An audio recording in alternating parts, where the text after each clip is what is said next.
ঘন্টা আমরা এতটুকু রাস্তায় যমুনা সেতু পারই হতে পারিনি, তার কি পরিমাণ রাস্তায় জ্যাম। এই দ্বিতীয় যমুনা ব্রিজ সেতু করতে হবে। একটা সেতু আর লাখো মানুষের ঈদযাত্রা, প্রতি ঈদেই কি এই দুর্ভোগে পড়তে হবে উত্তরের মানুষদের, নাকি এবার সত্যিই হবে নতুন যমুনা সেতুর সিদ্ধান্ত?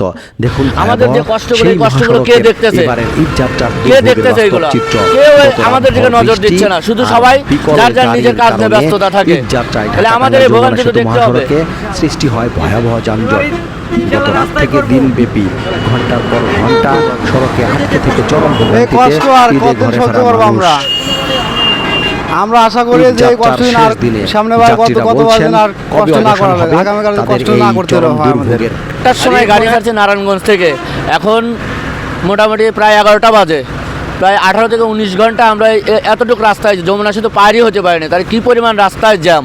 এই জ্যামে মানুষের যে এত ভোগান্তি, এই ভোগান্তিটাকে কেউ দেখতেছে? কেউ দেখতেছে না। আমাদের যে কষ্টগুলো, এই কষ্টগুলো কে দেখতেছে? কে দেখতেছে এইগুলো? কেউ আমাদের দিকে নজর দিচ্ছে না, শুধু সবাই যার যার নিজের কাজ নিয়ে ব্যস্ততা থাকে। এই কষ্ট আর কতদিন সহ্য করবো আমরা আশা করি যে এই কষ্ট আগামীকাল কষ্ট না করতে হলে হয় আমাদের। এত ভোগান্তি আমরা কখনোই হই নাই। এতটা ভোগান্তির কারণে আমরা ঈদ মনে হয় আশা করা যায় রাস্তায় হবে, বাড়িতে যা ঈদ করতে পারবো না। এটা একটা খুব দুঃখজনক বিষয়। অপরদিকে স্থানীয় সংসদ সদস্য লুৎফর রহমান মতিন বলেছেন, যমুনা সেতুর ধারণ ক্ষমতার চেয়ে কয়েক গুণ বেশি যানবাহন চলাচল করছে। শুধু এমন কথা লুৎফর রহমান মতিনের নয়, এমন কথা স্বীকার করেছেন যমুনা সেতু কর্তৃপক্ষও। তাই যত দ্রুত সম্ভব নতুন আরেকটি যমুনা সেতু নির্মাণের দাবি এই স্থানীয় সংসদ সদস্যের। তিনি কি বলছেন শুনুন।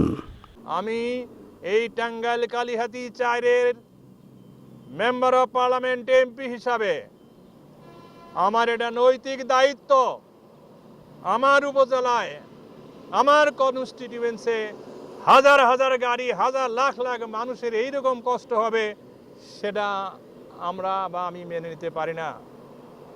ইতিমধ্যেই আপনারা জানেন আমি পার্লামেন্টে এই যমুনা ব্রিজের কথা বলেছি। এখানে দ্রুত দ্বিতীয় যমুনা ব্রিজ সেতু করতে হবে। একটা ব্রিজ দিয়ে এই হাজার হাজার গাড়ি কোনো অবস্থাতেই পার হতে পারে না।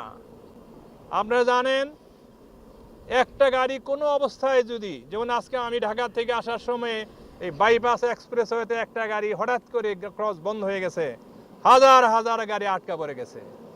আজকে যদি যমুনা ব্রিজে কোনো কারণে একটা গাড়ি অ্যাক্সিডেন্ট হয়ে যায়, কোনো কারণে ব্লক থাকে, এই লাখ লাখ মানুষ ঘন্টার পর ঘন্টা রাস্তায় পড়ে থাকতে হবে। সুতরাং এই একটা ব্রিজ দ্বারা এই লাখো কোটি মানুষের যাতায়াতের সমস্যার সমাধান সম্ভব নয়।